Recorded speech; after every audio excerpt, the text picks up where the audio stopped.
मित्रों, भगवान शिव नंदी, इंद्रदेव एरावत, माता लक्ष्मी उल्लू तो भगवान गणेश मूस की सवारी करते हैं। इसी प्रकार भगवान विष्णु का वाहन गरुड़ है, जिस पर सवार होकर वो एक जगह से दूसरी जगह भ्रमण करते हैं।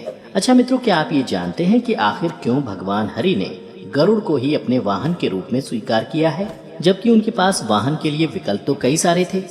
आज की इस वीडियो में मैं आपको बताऊंगा कि क्यों और कैसे गरुड़ बने भगवान विष्णु के वाहन। मित्रों, हिंदू शास्त्रों में गरुड़ को सबसे श्रेष्ठ और बुद्धिमान पक्षी माना गया है।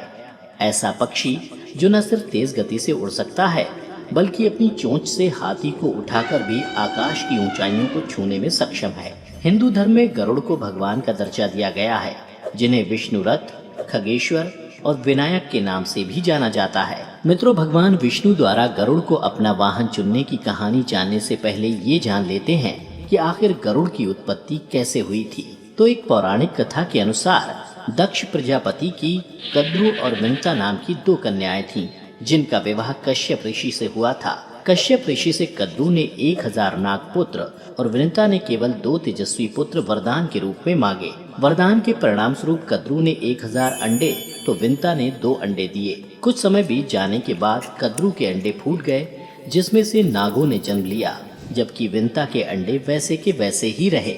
इस पर उतावली होकर विंता ने अपना एक अंडा फोड़ दिया। उस अंडे से जो बच्चा निकला वो पूरी तरह से विकसित नहीं हुआ था। उस बच्चे का ऊपरी हिस्सा तो पूर्ण था, लेकिन नीचे का अंग नहीं बन पाया था। इस पर क्रोधित होकर उस बच्चे ने अपनी ही माँ को श्राप देते हुए कहा कि माता, तुमने कच्चे अंडे को तोड़ा है, इसलिए तुझे 500 वर्षों तक अपनी सौतन अर्थात कद्रु की दासी बनकर रहना पड़ेगा। बच्चा आगे कहता है कि लेकिन तू मेरी माता है, इसलिए तुझे श्राप से मुक्त कराना भी मेरा ही कर्तव्य है।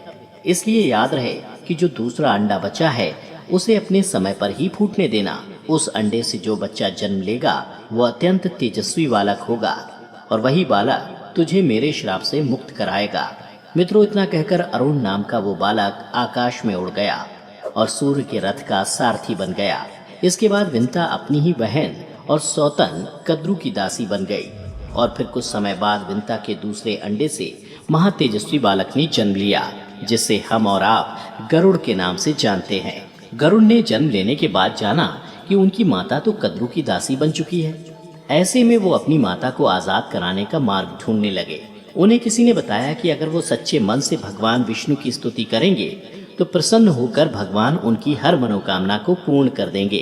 इसके बाद गरुड़ ने हरि को प्रसन्न करने के लिए तपस्या शुरू कर दी और फिर गरुड़ की कठोर तपस्या देख भगवान विष्णु प्रसन्न हो गए और उन्होंने गरुड़ से वर मांगने को कहा।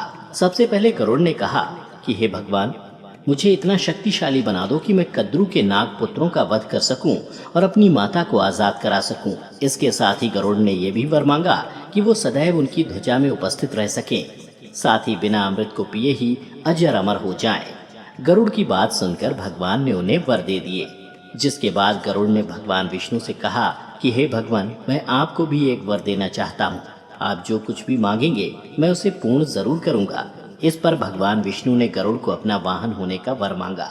साथ ही ये भी कहा कि मेरी कृपा से तुम मेरी महिमा कहने वाले पुराण लिखोगे। और मित्रों, विष्णु के इसी आशीर्वाद से गरुड़ ने गरुड़ महापुराण लिखा था।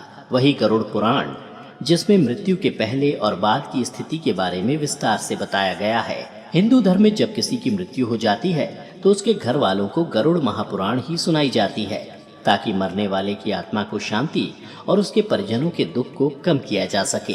यही नहीं, गरुड़ पुराण में ज्ञान, धर्म, व्यवहारिक जीवन, स्वर्ग और नरक का भी उल्लेख मिलता है, जिसमें ये भी बताया गया है कि कौन से कर्म करने से मनुष्य को किस योनि में अगला जन्म मिलता है। तो मित्रों, आज की इस वीडियो में बस इतना ही।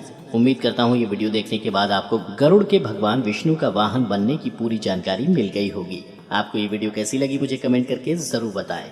इस वीडियो को लाइक और शेयर जरूर करना। इसके साथ ही मुझे इजाजत दें, मैं फिर लौटूंगा ऐसी ही पौराणिक और धार्मिक जानकारियों से भरी कुछ और वीडियो के साथ। तब तक के लिए देखते रहिए द डिवाइन टेल्स।